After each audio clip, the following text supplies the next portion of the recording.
Bwana, mambo vipi mwana michezo mwenzangu popote pale ulipo? Kama bado huja subscribe channel hii, cha kufanya ni kubonyeza subscribe button iliyopo chini ya video hii, lakini pia hakikisha unabonyeza hicho kikengele ili usipitwe na taarifa zote za kimichezo utakazo kusogezea hapa katika channel yako bora kabisa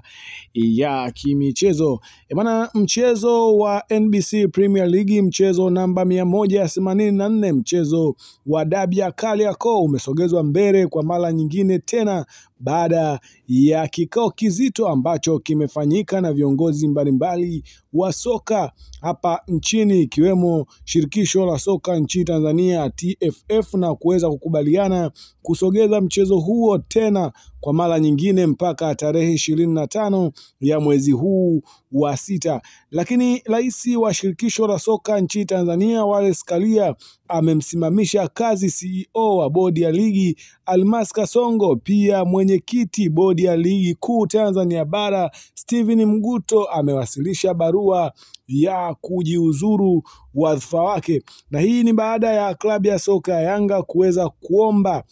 viongozi hao kuweza kujiuzuru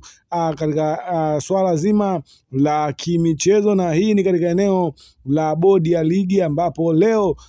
rais wa shirikisho la soka Tanzania ameweza kumsimamisha kazi CEO huyo wa bodi ya ligi kuu, na ni moja kati ya takwa la klabu ya soka Yanga kuweza kusimamishwa au kujiuzuru kwa CEO huyo Almas Kasongo, ambapo amekuwa akionekana kama ni kikwazo kwa upande wa klabu ya soka ya Yanga. Lakini pia mwenyekiti